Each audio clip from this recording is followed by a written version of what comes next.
If you plan to visit historic lighthouses in America, consider starting with the Ponce de Leon Inlet light station near Daytona Beach, Florida.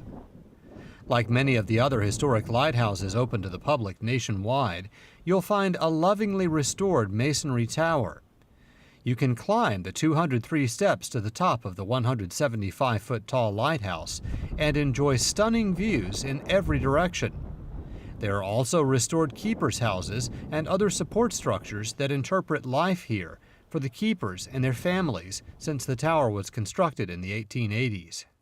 One of the things that we're very proud of is that folks who come here primarily for the climb stay for the history. A scale model inside one of the structures explains a unique scaffold-like system the builders used to construct the lighthouse.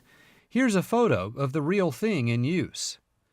Other exhibits deal with famous shipwrecks that happened just offshore. But the one thing that truly sets this museum apart from any other is its magnificent collection of Fresnel lenses. The 19th century French-designed contrivances of bullseye lenses and thousands of angled glass prisms that focused the light and allowed it to be seen miles out at sea. The entire collection is housed in a special structure on the light station's grounds. It is very, very impressive. The magic of these things is that they are artistic and beautiful, but people also have to understand that they were the first state-of-the-art for the time. That what they did to lighthouse lighting was make every available light ray usable. Fresnel captures that with the Fresnel lens and dramatically forces the light straight out where you want it to go instead of being lost by going up or down. That's the magic of the Fresnel lens. What's more, some of the lights are in motion, revealing the beautiful, finely detailed Victorian combinations of gears and metal pieces that controlled the movement and gave each light its own signature flash pattern.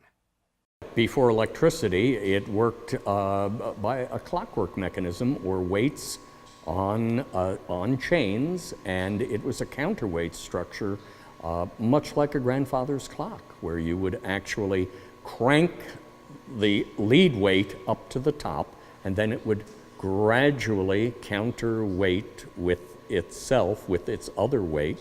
And so the keeper had an additional job in addition to tending the light and trimming the wick and making sure that everything was ship-shape, so to speak, up top, but also had to crank the mechanism. The team here at Ponce de Leon Inlet has developed a well-earned reputation for restoring lenses. So much so that these folks are in demand for this type of work all around the world. The day of my visit, curator Ellen Henry was painstakingly completing the restorative work on a unique lens that was built by lighthouse keepers to help early airplane pilots find their way. The reason they went into the aviation beacon business is because nobody else knew beacons like the lighthouse service, and these were needed to help guide airplanes in the early airmail service. They didn't have the kinds of navigational instrumentation they do now. They were flying with a compass and an altimeter, and that's about it. In case you're wondering, the ornate Fresnel lens that currently illuminates the top of the Ponce de Leon Inlet Tower came from the Sapelo Island, Georgia lighthouse when it was decommissioned in the 20th century.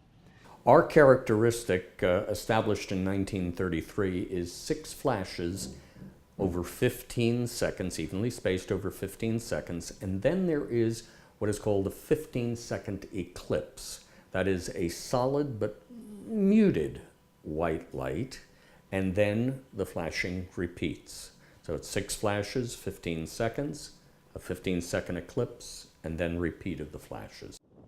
During the day, the paint scheme on lighthouse towers served a similar identifying function. Now that we have the basics down pat, let's travel up the southeast Atlantic coast and learn more about the historic lighthouses that give this beautiful area so much of its grace and charm.